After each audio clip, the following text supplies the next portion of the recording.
Is that all good for you? Yeah, recording has started. All right, excellent. So the meeting is recorded so that everyone knows. If you do lose connection for any reason, you just connect to the link again, and Phil or myself will be able to let you in. All right, so we're starting now. I'd like to first thank Phil Goebel that you've all seen just before on the screen. Phil is the Sport Climbing Victoria president, as well as a member of the International Federation of Sport Climbing Medical Commission. He's been involved in the development of the sports in Australia for more than 10 years now, and is a great asset that we have. I'd like to thank Phil for the work he's done to help me put together this call. Secondly, it's really exciting having all of you around the table here. This is the first time in many years, and I guess the community on the number of facilities has grown so much that it's actually the first time we do something that big. We are really proud to have such a strong and fast developing sport in Australia. And this is mostly thanks to all the people that we have here on the table. All of you are key people in the development of our sports.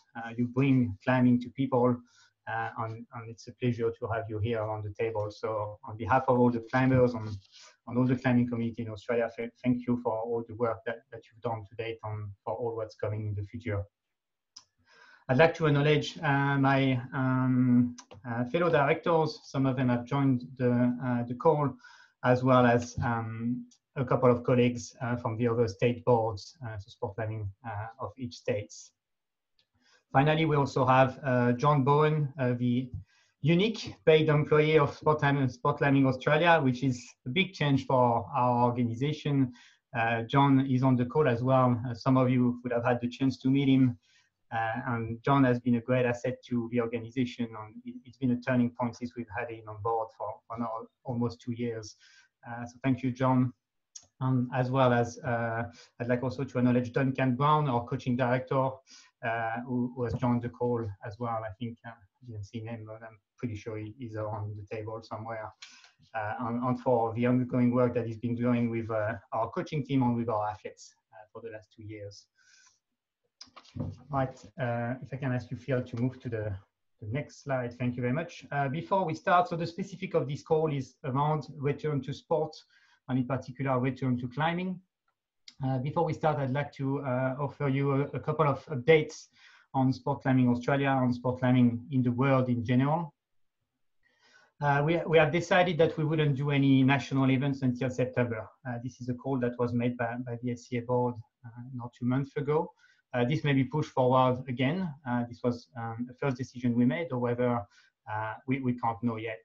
As you know, there's too much uncertainty on the way it will evolve in the next couple of months. As for state events, our state boards are also for the moment on hold. It will be on a case-by-case basis. As you know, every state government may approach the evolution in their own state in different ways. So this will be up to the state boards, depending on the situation, to look at running events.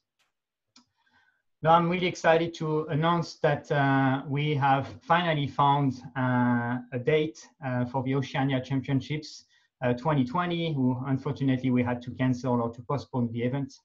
And it will be held in December at the same venue as planned in the indoor climbing gym in Villawood on the 19th and 20th December.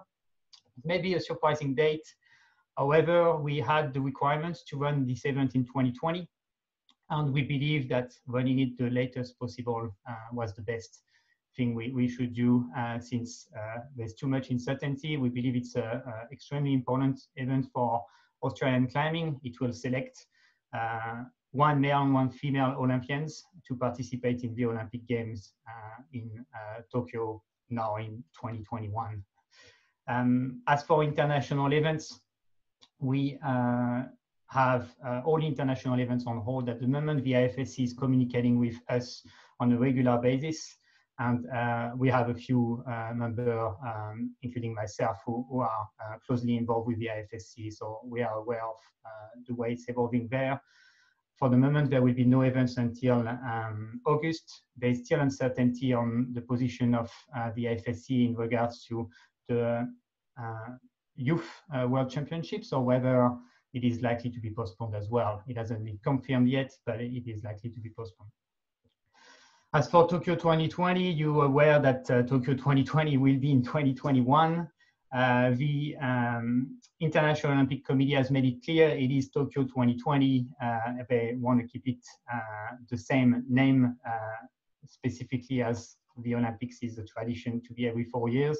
But in this occasion, obviously, it will be happening with a bit of a delay. Other important news: Paris 2024.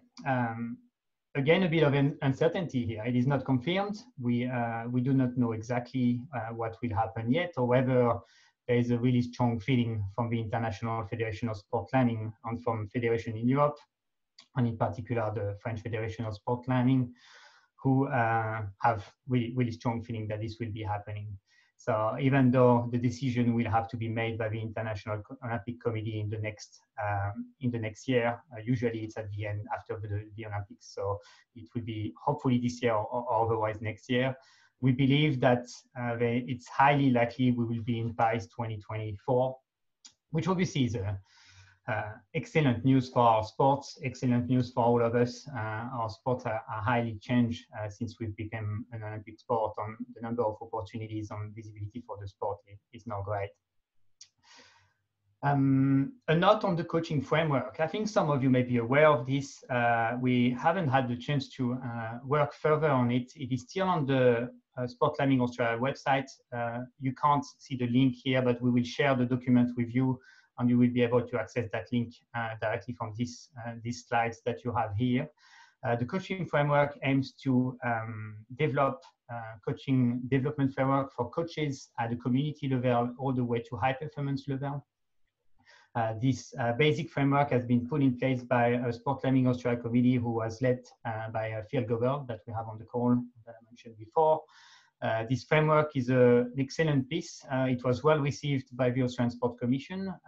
It is, however, only the basics on the beginning. To move ahead with further development here, we will need to receive further fundings, as it is a big project. However, we welcome all feedback from any of you or your coaches or the climbing community in general. So please, if you haven't had the chance to read through these documents, have a look and send through your feedbacks or comments.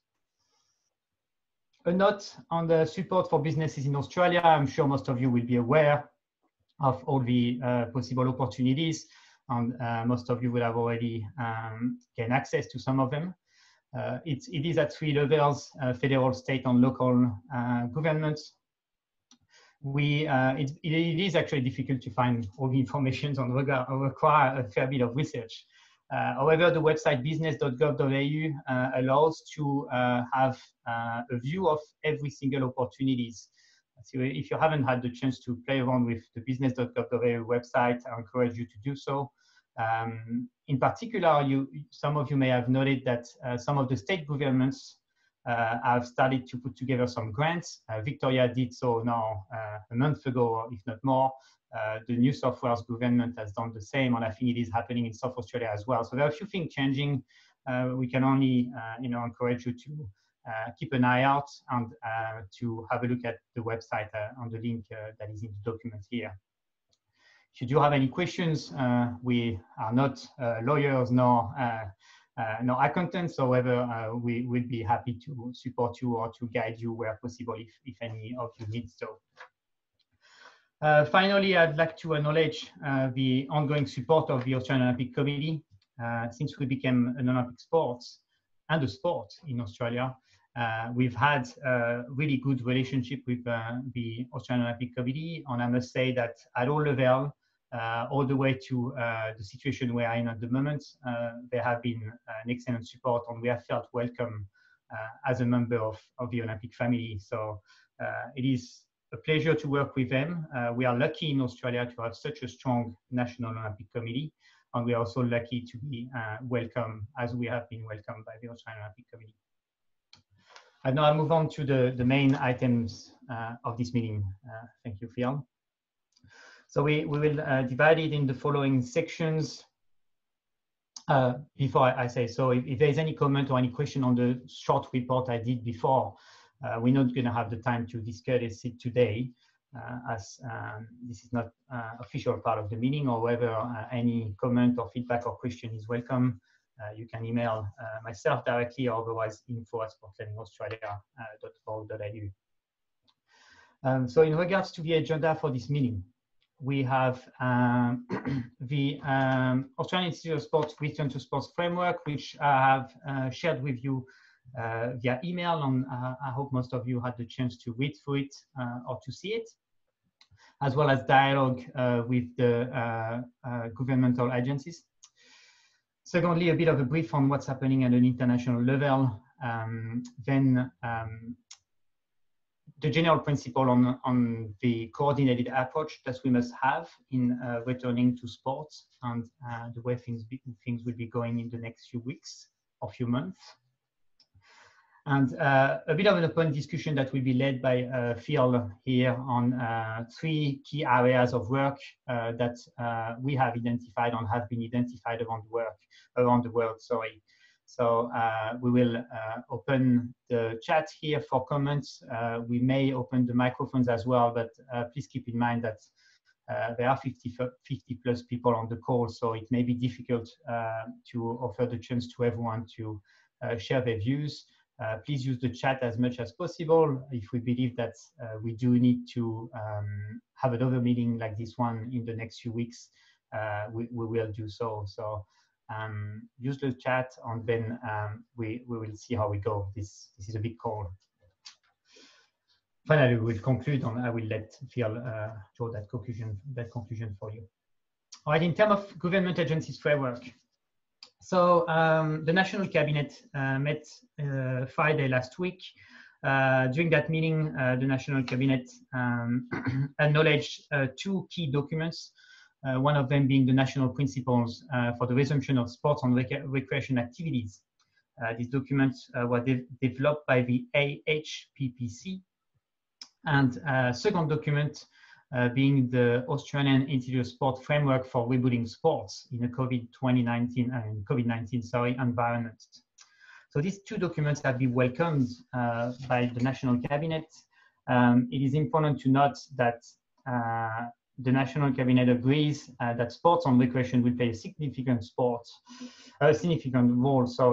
as Australia emerges from the COVID-19 environment due to the associated health, economic, social, and cultural benefit it brings.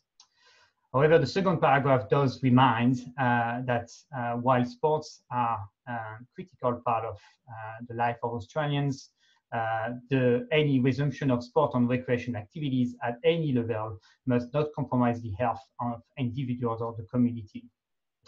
I will encourage you to read on the Prime Minister website the full release following that meeting that happened last week. Otherwise, we'll share the document with you as well. Now, one thing that's important coming from that meeting is that the AIS framework for rebuilding sports that I shared with you was produced with sport-specific guidelines. We unfortunately were not well consulted in that process. There was a bit of a breakage in the communication pathway, I must say, which was really quickly rectified. And on Monday this week, I met with Dr. David Hughes, who is the Chief Medical Officer for the Australian Institute of Sports. And I did clarify with him that there were some issues with the guidelines that were proposed. And in particular, you would have all noticed the cleaning of wall. So we had a good discussion around our sport. I clarified some of the items, as well as presented in general the specificity of our sports on the functioning of facilities in general. Following that meeting, it was agreed that this principle will be reviewed, guidelines will be reviewed, and you have here, so it all happened really fast. I had the chance to communicate with my board and to make a decision in less than 24 hours here, as well as communicate with other key actors of the sports. And we drafted these guidelines, and I think we got to a really good set of key guidelines here that you have on the screen. So you will notice in particular that the level B is where the major changes have occurred, where there was a certain requirement for wall cleaning, which I think most of us would agree is complicated or not feasible in a climbing facility environment, especially in between participants. So we have now reviewed this with some key guidelines here. We did have some discussion around the wearing of masks, which we couldn't quite get to an agreement fast enough, but this is still in the pipeline on potentially being discussed. With what's important to note here is that the level B, in principle, across all sports, requires that there is a social distancing that is maintained, that there is no contact that is maintained, as well as that shared equipment is cleaned. Hence why the cleaning of wall came in place at some point. Due to the non-feasibility, we suggested instead of the cleaning of the equipment, which realistically are the holes themselves for the wall, that we put in place specific guidelines around the hand sanitizing in particular, but also around the use of chalk to limit the virus spread. These guidelines may have to be reviewed at some point. They will be published today again. The revised document will be published today. And hopefully we may have to review it in the next few weeks, depending on how things are going. Now, more importantly, these guidelines are some really basic guidelines. This is not saying that if you do this, then you're doing the right thing, right? There's obviously much more to go with this in terms of risk assessment on virus spread mitigation. We will be following that meeting on. We hope that this meeting actually will be the great starting point to discuss some of these items. And we hope that following this week, we can draft together some key guidelines on how we can be operating in the next, as the sport starts again. I have also met yesterday with Matt Carroll, as well as other CEOs from other sports, Matt Carroll being the CEO of the Australian Olympic Committee. Matt Carroll had a discussion with Minister Colbeck, and Minister Colbeck also welcomed the framework that was put in place by the Australian Institute of Sports. I must stress again that the risk of any outbreak has to be limited on, has to be minimized to the maximum. We'd have to be patient, and it was clearly mentioned by Matt Carroll on the minister that hurry is not necessarily what we should be aiming for at the moment. We'd have to be patient, we'd have to adapt, and we've also been asked to maximize coordination within the sport across all the states, to have a unified approach at all levels, and also to maximize consultation at all levels of the sport. Finally, I'd like to thank in general the Australian Olympic Committee again, but also the Australian Institute of Sports and Sports Australia, who are advocating on our behalf, advocating on behalf of our sports, advocating on behalf of sports climbing, and indirectly advocating on behalf of all the centers and facilities where the sports can be practiced. Phil, if you can just add that next little, here we go. I'm not sure if you can see the bottom, but one thing that is extremely important to mention, and there is still some confusion in Australia. There's a bit of confusion around sport climbing being a sport, being an amusement, or being a fitness activity. This is unfortunate. However, this is historically where the sport is coming from, on where the standards have been built is around the amusement aspect of things. And we are still recognized by multiple government agencies as an amusement. We believe that we're a sport. We could also position ourselves as fitness on sports. But unfortunately, we're not quite at a stage where we are fully considered as sports and fitness activity only. And in some states in particular, the amusement standards and requirements apply, which are quite different and sometimes more difficult to meet for an activity like ours. So please keep this in mind. At the end of the day, one thing that's important to remember is that all the work that we are doing, that the AOC and AIS are doing, will not surpass, even the recommendation from the federal government will not surpass the requirement on recommendation from the state governments. And opening of facilities, activity across all sectors in Australia will be dependent on the decision made by the local governments. So we'll keep working with the AOC and AIS on lobbying, on to some extent advocating for the importance of sports, but also we will keep in mind that by all means we need to remain safe and we need to take a staged approach towards returning to sports. I can ask you to move to the next point, Phil. We're not going to move on some a bit of an international brief on what's been happening around the world. I am myself involved with the FSC as well as Phil Goebel as a member of the FSC Medical Commission. The International Federation is currently working on putting together some guidelines that we will potentially be able to be used or to use as a starting point for our guidelines as well. But you would also know that there's some great work that has been done in Europe, particularly around the German and the Italian federations, as it will restart really soon for them. For some other federations, it has already started again. But also, I encourage you to look at the resources from the Climbing Wall Association in the US. I'm going to leave it here for now myself. I will give the floor to Philippe Goebel for the next part of the meeting. Phil, if I can let you take on from now. Great, thanks. Thank you very much, Phil.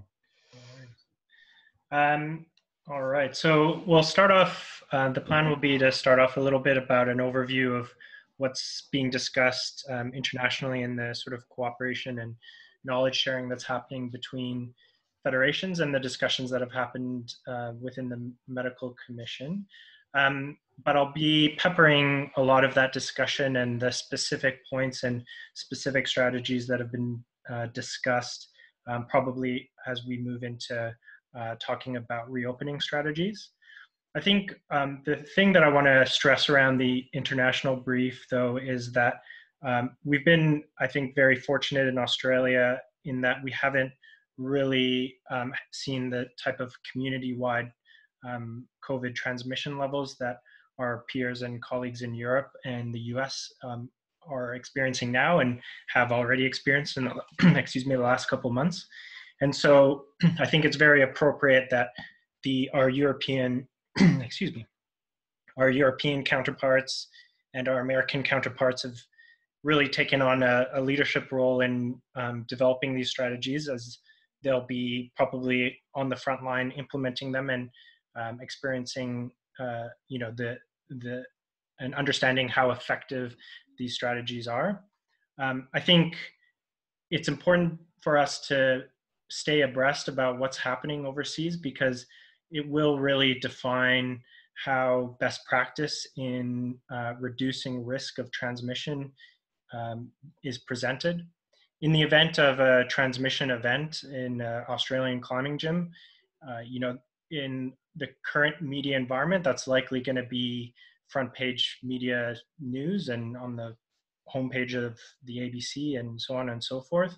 And I think the question or the what will be asked of us is whether or not we've done as an industry our best to reduce the risk of transmission, and how our industry is perceived in light of hopefully an event that never happens, but in the event of something happening like that, will depend on, you know, how closely we've followed what's happening overseas and done our best to end our our genuine best attempts to implement that here. So I encourage you to check out the new page on the IFSC homepage that's been put out. That's being regularly updated by IFSC staff as new resources are being created and found. As well as I think the CWA in the US has done some really good work around helping gyms get ready for reopening. That's happening really fast in the US. Gyms in some of the southern states in Georgia have been open since last Friday. And so I think following what's happening there is going to be really important, and the CWA has done a really good job. One other thing I want to just mention on the medical commission as well.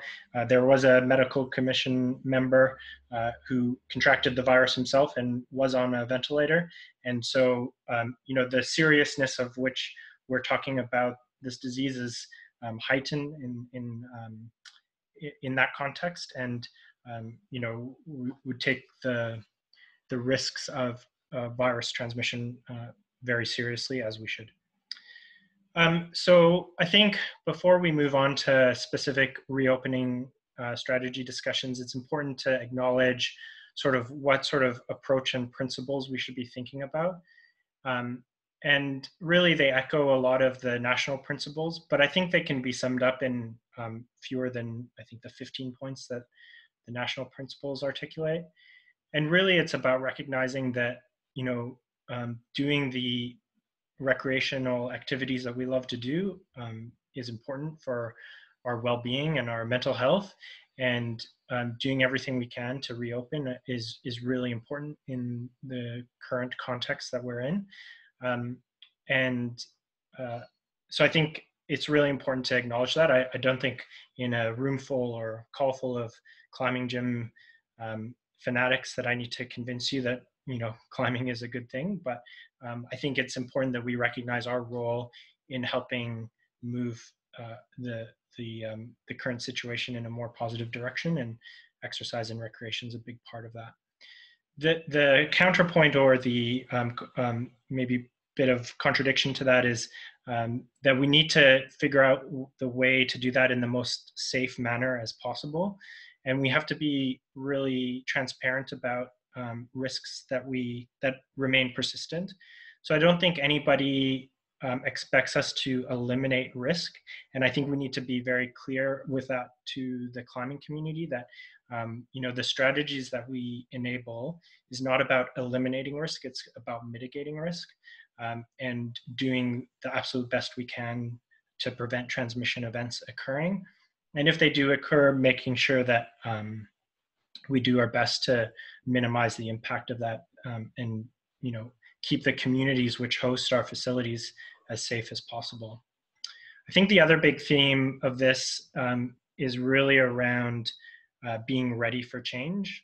I think it's a really good time for facilities and organizations to think about change management strategies, and investing in making sure that you as an organization, and you and your employees and all the people around your organization, there's really good communication channels open around that, because as we experienced in sort of March, there was that 2-week period where things were changing on a day by day basis, and we may again be in those situations where advice is changing rapidly, or new evidence comes out about how to best manage the disease risk and that kind of stuff. So I think that third point is really important.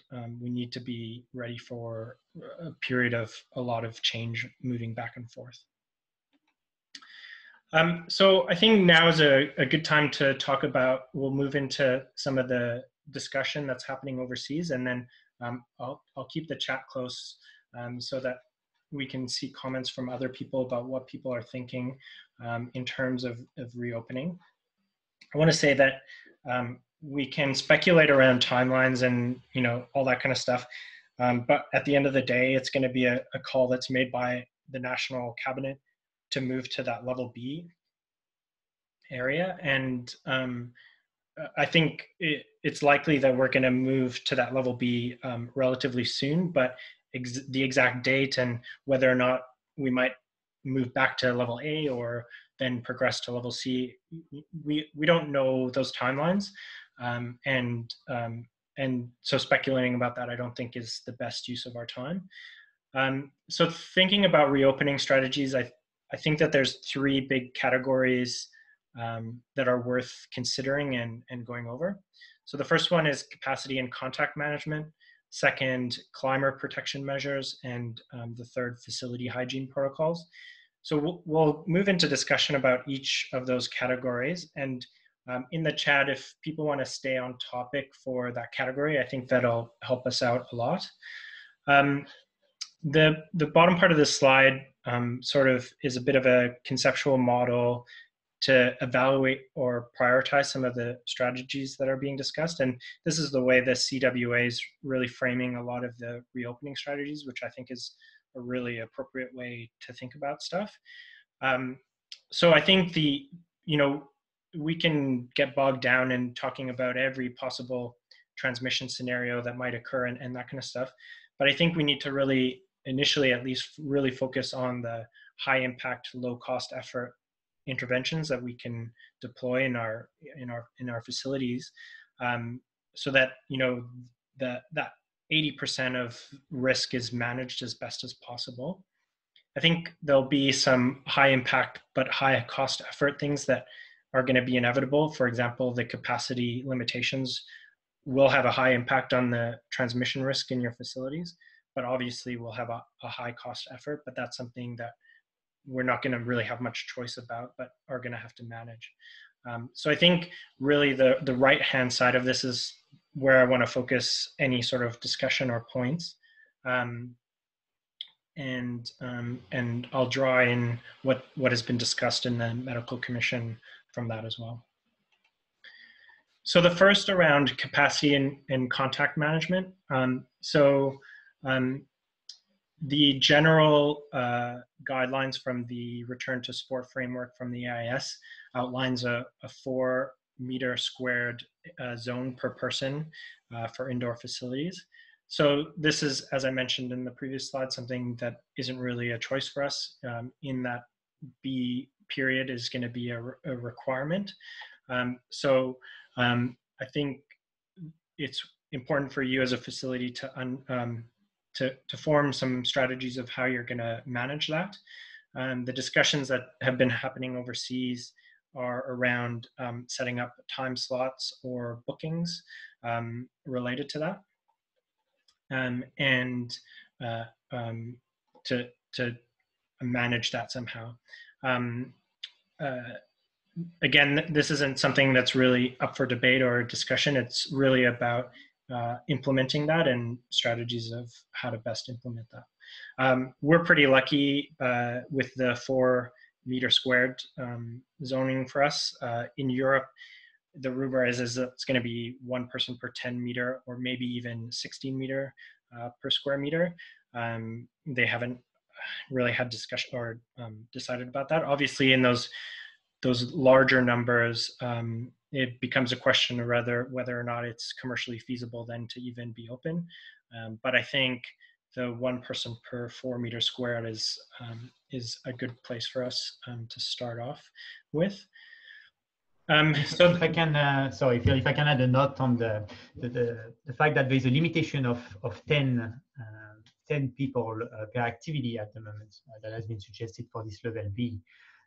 What's important there is that in principle, climbing is not a multi-people activity. Maybe rope climbing could be considered as a 2-people activity, while bouldering in itself could be considered as a single-person activity, right? So what there will be a bit of work here to do is how do we present that, and how do we work with these numbers to make it work, that can go through partitioning the facility in multiple areas. That can go through utilizing a concept of stations in a rope facility. So please keep in mind that the 10 people activity in some ways almost does not apply to climbing. However, you will understand that 20 people working on the same boulder problem wouldn't work naturally. Yeah. Yes, Phil, I'll let you go on. Thanks. Yeah, and look, I think this idea around capacity management, based on the discussions we've had with our international peers, this is going to be really the most impactful intervention for mitigating risk. The evidence that's emerging around transmission dynamics in Europe show that the real heightened risk is around the person-to-person contact, rather than, for example, the residual leaving of clinically active virus traces on surfaces. So some German papers have been released around there being not too much concern around surface transmission. So that is someone who's infectious leaving virus particles on a surface area, another person touching that surface and then touching their mouth, nose, or eyes. That risk is significantly lowered. We can't say that that risk is non-existent, but the experience of our Italian and German colleagues, at least, is that this is a much, much lower risk situation than the person-to-person close contact in an enclosed space risk of transmission.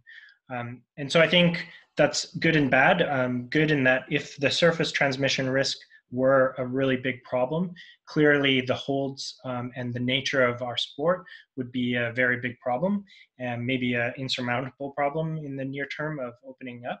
But given that the higher risk is around the release of sort of droplets from an infectious person to another person, this is a much more, at least for our activity, a more manageable situation. But the capacity management in our facilities is likely to be the most effective intervention that will be deployed to mitigate transmission risk. So it's really important that you figure out what is going to be the capacity of your facility and how you're going to manage that. The second point relates to that, because it doesn't help if you manage the capacity of your facility, but everyone's congregated in exactly the same spot. So how we're allowing people to move through our facilities is going to be very important as well. The strategies that have been being discussed overseas is really using route setting as a method to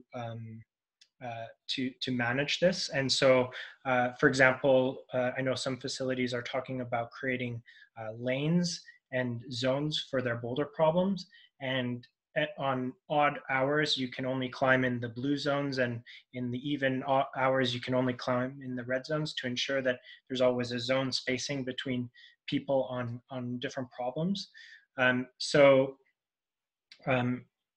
it's really, so there are strategies being discussed that way. The same for rope routes and that kind of thing. So, you know, typically I think the spacing between the routes in our facilities, which is not the same in every facility, is a little bit too small between routes to enable people to be climbing one beside the other. And so we need to think about how we can use route setting as a tool to spread out and discourage any sort of congregation. Just seeing a couple points around potential bottleneck places in your facility. So that's a really good point. And what's being discussed overseas is really streamlining the entry method for your clients. So making that as quick and contactless as possible through bookings or, you know, that kind of a situation. But also you would have seen in sort of supermarkets and grocery stores, those sort of stickers and a line, or like lines on the ground to kind of cue people to make sure that they're not good at getting too close to one another. The other thing, obviously, the third point, so unless there's any other specific points or questions, Yeah, so the idea around route setting, it's really different from facility to facility. So I agree, Martin. The route setting space out is different from different facilities. So those strategies that I mentioned around lanes and the alternating of lanes um, is something that's being discussed in the US a lot, because um, a lot of, especially some of the older school gyms, don't have this sort of sector kind of setup that is a little more common in Australia. So it's true, the route setting interventions may not be appropriate for your facility depending on how you're set up. But I think at the minimum, reflecting about what is going on in your facility and whether or not it meets the requirements of the spacing, and what sort of flow in the facility that it encourages or discourages is important for you kind of to go through that sort of reflection. Obviously, around capacity, there's no plans for any in-person events in the near term. This is a staged approach to get back to business as usual, hopefully. And so definitely do not be throwing welcome back parties at your facilities on day one. That should be pretty clear. But I think we should be thinking about getting creative with what sort of live streamed events we can do with a small number of people, and getting creative with that kind of thing. I think is probably some good discussion that could be ongoing after this call. The other thing is around planning employee rostering. So what a lot of the gyms in the US have been talking about is creating teams of staff that don't or that don't cross paths at least too often with one another, so that if there is a transmission event, that you contain the possibility of that spreading amongst your staff, or the possibility of that spreading amongst your staff. So trying to sort of create a bit of isolation around some teams around that is, I think, something worth considering a little bit. And then, as I mentioned before, trying to minimize the physical contact between staff and the climbers as they come in, and reducing the problems around those sort of bottlenecks that Martin raised as a potential problem as well would be important. Another thing around capacity and contact management that I think is worth reviewing is policies and what sort of things you need to do to make sure that you're allowed to share contact details with customers, with public health officials. In case of a transmission event, we know that there's going to be a lot of contact tracing work being done by public health officials to make sure that people who potentially have been in contact with that person are contacted and they then isolate themselves. Although hopefully many of your clientele will have the COVID Safe app, we can't expect that they're going to have it on all the time, or that we can't assume that they have it. So I think being able to cooperate without breaching any privacy policies that you might have is probably a good thing to look at, and so that you can share any sort of contact details with public health officials. Any other contact or questions or comments or things I should add there? Yeah, definitely the COVID Safe app is something we should be promoting. It will reduce the burden of, of work of contact tracing for us and our facilities, where we already have a lot on our plate. If everyone is using that COVID Safe app, I think it'll be hard to assume that everyone who was in the gym at the same time as someone who might have become transmissible will be hard.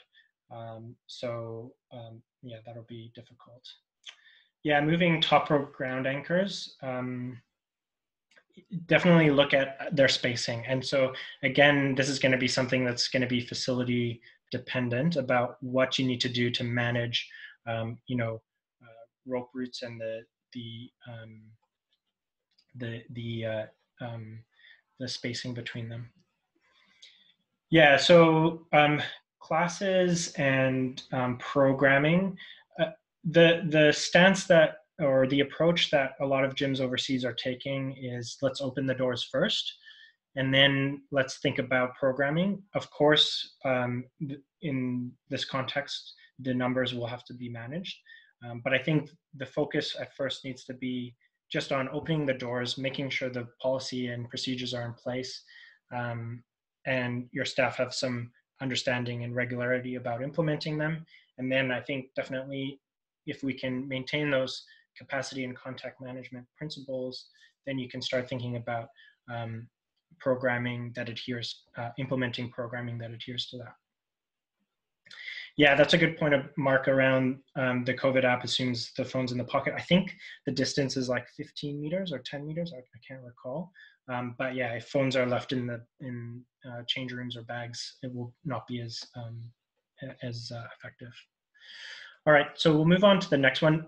A lot of the capacity and contact management strategies and interventions, I think, will not be so voluntary, if that makes sense. And as I mentioned, the managing number of people in your facilities is really going to be probably the most effective intervention out of everything we talk about today. The next set that I wanted to talk about is the climate protection measures. So these are the interventions that are being discussed that relate more to the behavior of climbers coming in. And in some ways, a lot of these are low cost, low effort for facilities to implement, but require a high degree of communication with your clients and behavior management principles, and thinking about what do you do if clients don't comply and that kind of thing. So I think these are all things worth talking about. As Roma covered in the level B, some are going to be, heavily recommended by the AIS and the Return to Sport framework. But I think there's more things that we can talk about to go above and beyond to reduce risk even further. And talking about how to implement that is worthwhile. So the first one that I wanted to talk about is around face covering. This was a lot of time was spent talking about this in the medical commission meeting. In some places in Italy, for example, and some states in Germany, this will be a requirement. So if you want to leave your house, you have to have a face covering, and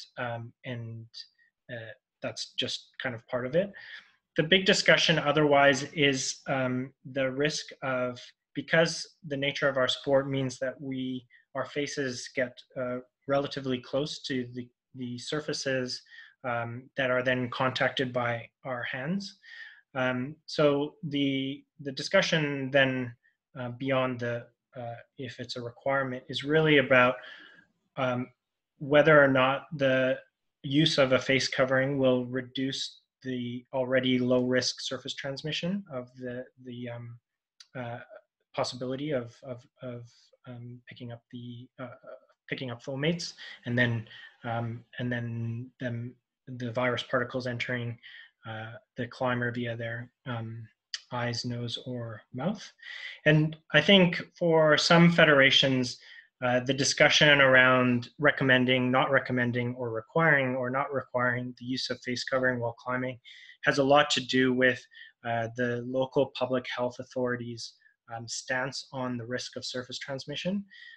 Where it's a little bit more stricter, the face coverings, the recommendation use of a face covering while climbing is really used as a method to remove the need to clean holds between climbers. Because as Roma has mentioned, really this is not very feasible for us. I mean, it's definitely not feasible. If we had to sanitize holds between every climber, then we might as well keep facilities closed. And so the discussion for some federations has really been about, is this what we need to do to make sure that we don't have to clean holds between climbers? And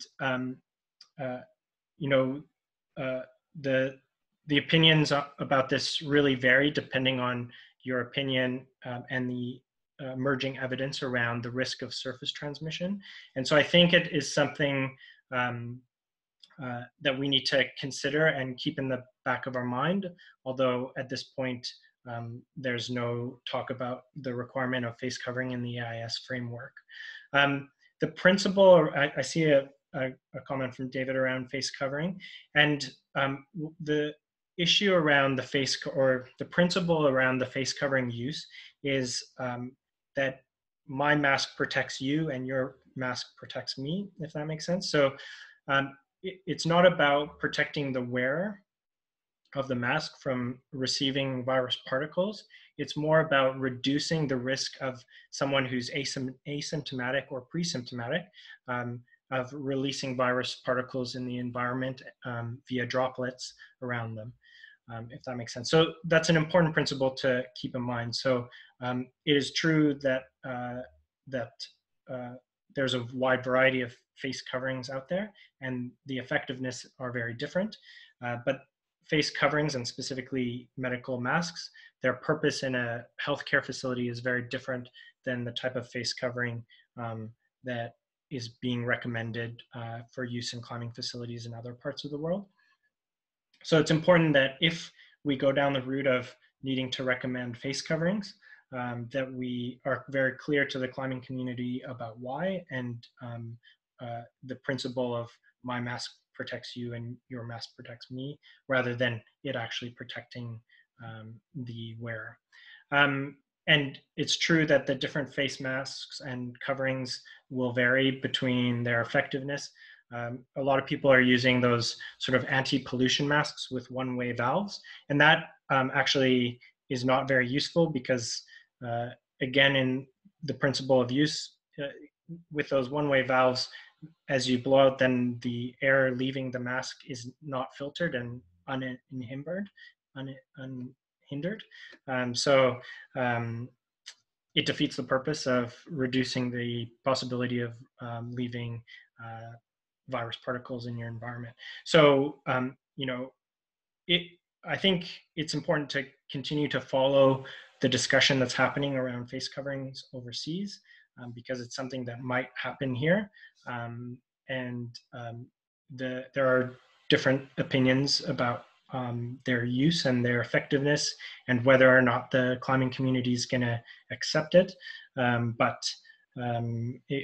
In some parts of the world, there's no choice. So we'll move on from face masks or face coverings. So use of hand sanitizer or liquid chalk between routes. I think it's important to stress the importance of this with your climbing population or your climbing community. The use between routes in the context of a bouldering gym, I think the intention there is not that every time you fall off the problem, you're going to have to sanitize your hands.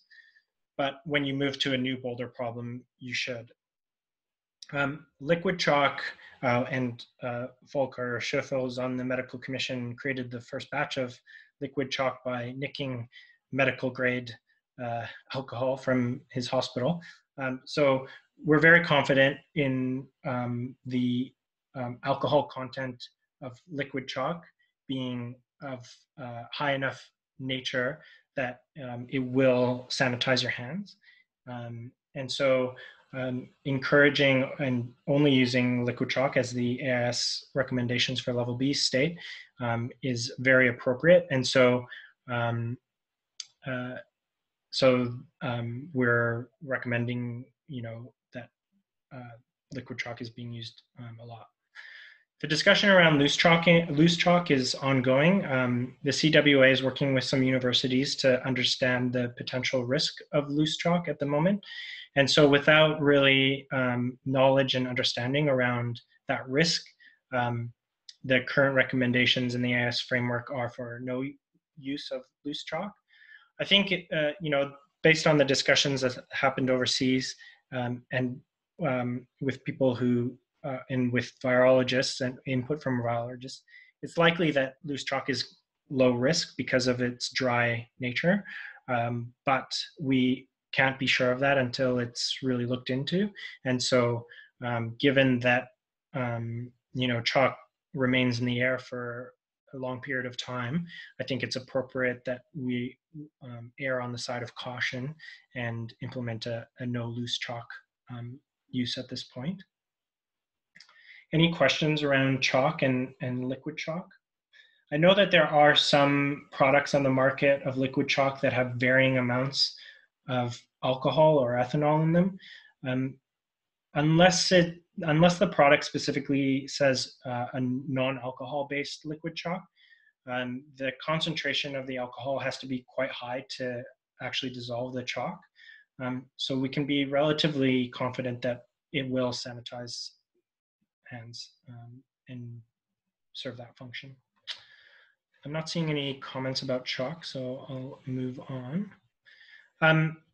So rope climbing, we've mentioned that in the kind of capacity management sections, but I did see a note also about buddy check protocols and how best to make sure that your climbers are staying safe when we can't get as close to them. So I think reviewing that and coming up with some strategies around that will be important for us to think about. Shared equipment, we should try to minimize as much as possible. So no sharing ropes outside pairs, I think is appropriate. I would encourage even a pair to have 2 ropes, so each lead climber having their own rope would be preferable. Especially for lead climbing, we do need to consider extra protection for belayers. One thing that we did talk quite a bit about at the Medical Commission is whether or not goggles and more robust eye protection is required for belayers, since they're often directly underneath the climber and looking up at them. And so the eyes become a potential really high risk zone for a port of entry from the virus, especially because the droplets that are released from a climber as they're breathing heavy from exercise or even talking, the droplets of a asymptomatic or pre-symptomatic infectious person will then move down with gravity. And so we do need to think about what extra risks there are for belayers. Also really discouraging people from putting ropes in their mouth while they're clipping is something we need to really get on about. And I think route setting can facilitate that if we make sure that we're setting really obvious or obvious for the grade clipping positions that don't require people to bite the rope will be really good. A lot of discussion has been going on around cleaning and disinfecting rope. I would really encourage people to not give specific advice around that and only tell them to follow their rope manufacturer's guidelines. The IFSC has requested that rope manufacturers make those guidelines clear. I believe most of them are doing that or are in the process of publishing that. And so we should follow that. And overall, I think we need to just increase the awareness of the climbing community around good hygiene practices and just up the game of the climbing community about how we're behaving and how climbers are behaving and the general hygiene practices that climbers are doing in a climbing gym. We talked in the Medical Commission about other transmission vectors from the disease, like sweat and blood. Currently, there's not much evidence around those as potential transmission vectors, but that shouldn't lower our guard from other potential infectious diseases. So just because sweat isn't a risk for COVID doesn't mean that we should ignore it or not think about other infectious diseases that might be a problem. So I encourage people to think about a shirts on policy so that it at least traps some of that sweat, and also policies around people bleeding on holds and how to manage that as well. There's a comment from around allowing inductions under level B. So I think exactly how you implement the capacity management policies under level B will be up to the facility. So some gyms in the US are going to an open only for members only, people who have already been there, have memberships and punch passes or punch passes, and so are not opening it up to new participants. I think that that's up to the facility to do. Obviously, if you are doing new inductions, you'll have to work through step by step on how you're going to do that while maintaining social distancing. I think that it's appropriate to think about opening only to members and punch pass holders at first and work towards that. But again, it's up to you as facility managers. I'm just going to think about that. Similar cleaning guidelines around carpet mat. So there is a list of approved disinfectants on the CWA website that you can look at. I believe most industrial cleaners are going to have a protective effect against COVID. Soap has a destructive effect on the lipid membrane on virus particles. So the majority of cleaners are going to have a disinfectant effect on the COVID virus particles, but you might want to just double check and be sure.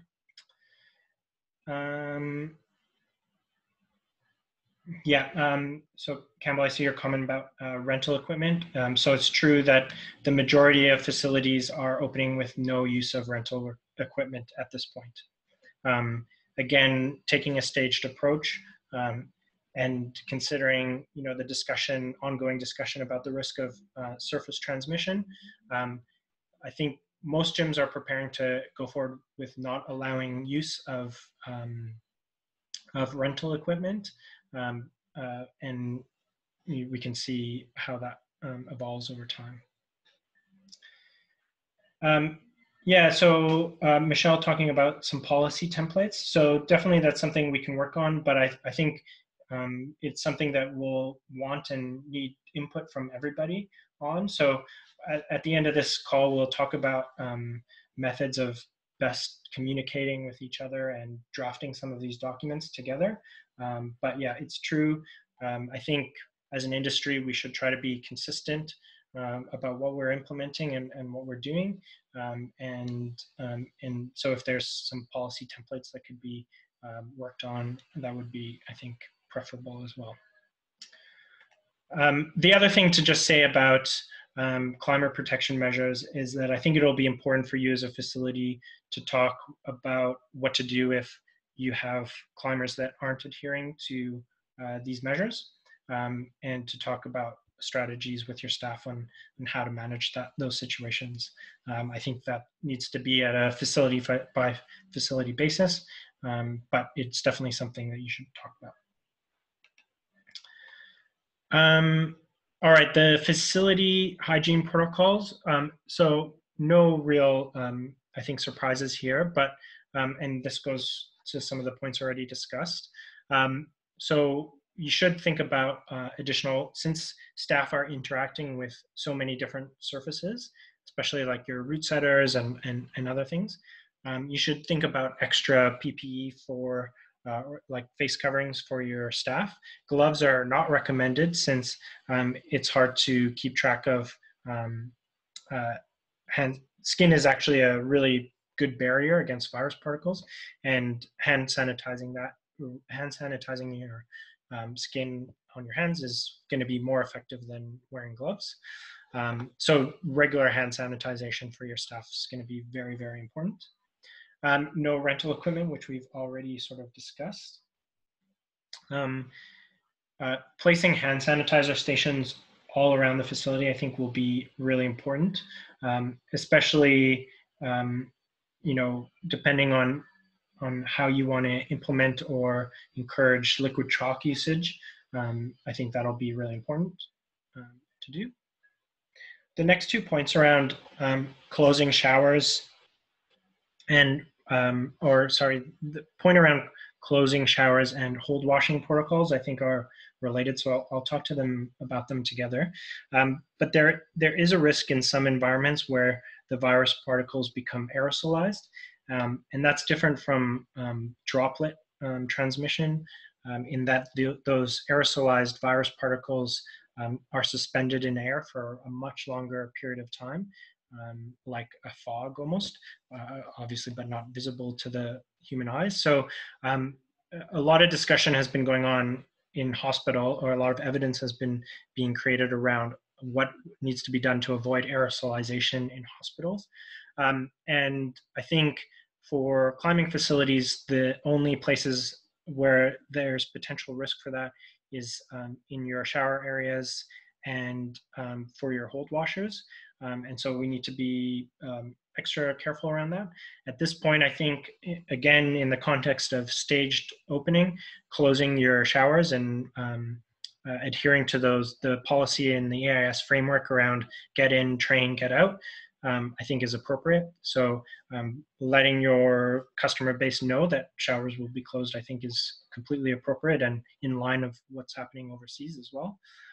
With hold washing protocols, the important thing is around making sure the holds are disinfected before any sort of pressure washing. So there's a couple different methods you can do for that. You could either leave your holds untouched for more than 80 hours. Virus protocols on plastic will likely not be clinically active beyond 48 to 60 hours after that, after it's deposited on the hold.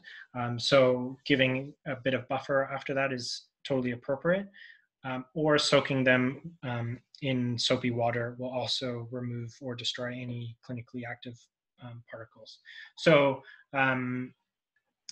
so you need to ensure, and I think already a lot of climbing facilities do that as their regular hold washing protocols before any sort of pressure washing, but it's just going to be more important now than ever that you make sure that that step happens before any pressure washing. Any questions about those aerosolization risks or anything like that? I see Martin's posted up some documents. That is great. I can give you a nod on this. Yeah, the National Cabinet met again this week, today, sorry, as they meet often at the moment. And some documents have just been released in the press about a 3-step process, which obviously changes part of the discussion we're having before slightly, but I mean, it doesn't change a lot to the general principles that we're talking about here on protocols. I mean, maybe don't spend too much time right now reading it through. Yeah, it is a 3-step process that I mean, the big headline is around the fact that step 1 does not allow climbing gym to open specifically. Step 2 could allow it with a limit of 20 people. And then step 3 would be limited restriction. But yeah, this is on the side notes. Yeah. I think that goes to the point around being ready for change and reacting to that change and investing in communication channels between us as an industry, but also amongst your staff and within your organization, as these sort of guidelines and documents are coming up all the time. Just getting questions around specific cleaning products. I won't give any specific advice on a particular product, but if you have questions, I would contact, either contact or send a question to your local health authority or the product manufacturer. A lot of product manufacturers are now releasing information about their cleaning product as it relates to COVID. So I would check the manufacturer website for any information about that. But yeah, I can't comment on specific products. Vinegar, that's a good question. I don't know. I would do some research into that, or move to soapy water. Drink fountains and refill stations. I would say, to discourage the use of the you should treat it as sort of shared equipment, and discourage its use, and you know, communicate to your climbing community that they should bring water, their own water bottles and that kind of stuff. And I think, you know, the climbing community should be open to this sort of communication, and I hopefully be understanding about that sort of stuff. Other questions? So yeah, liquid chalk, again, medical commission members are fairly confident about its effectiveness in hand sanitization. Yeah, I think that covers it. The other thing I just want to say too around the facility hygiene protocols, and I think we all saw it in March during that sort of 2-week period where things were changing very quickly. I think I've been very impressed with how facilities have been, you know, managing the situation, and how quick you guys have been to respond to those changing situations. So I just want to say, like, I think we've demonstrated our ability as an industry to respond very quickly and in good faith to these issues, and you know, hope that kind of stuff continues. Any other questions or comments before we move on? Nope. All right. All right, just to sort of wrap things up, I think the common theme here is around, you know, recognizing the pace of change, expecting change, and as we're seeing, even as we're meeting, you know, as the National Council meets and releases documents, we're going to have to respond and change to that. We also need to recognize that advice that we give today might not be correct tomorrow. So I think a good mantra for that is, you know, strong opinions weakly held. So that means that, you know, you need to have an opinion that informs an action plan, but in light of new evidence that comes out, you need to discard that opinion readily if you need to, and act on new emerging evidence. The other thing that I'd be interested in people's opinion in chat about what people think about regular communication channels, how best to facilitate, for example, drafting some policy templates. Do people have opinions or preferences around that? Are calls like this useful?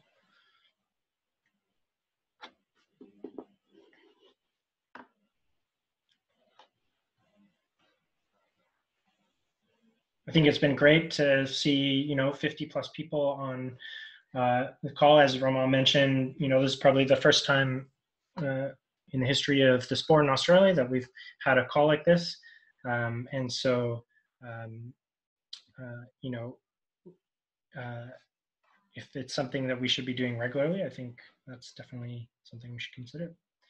Yeah, some comments around this being valuable, more Zoom meetings. Yeah, sure.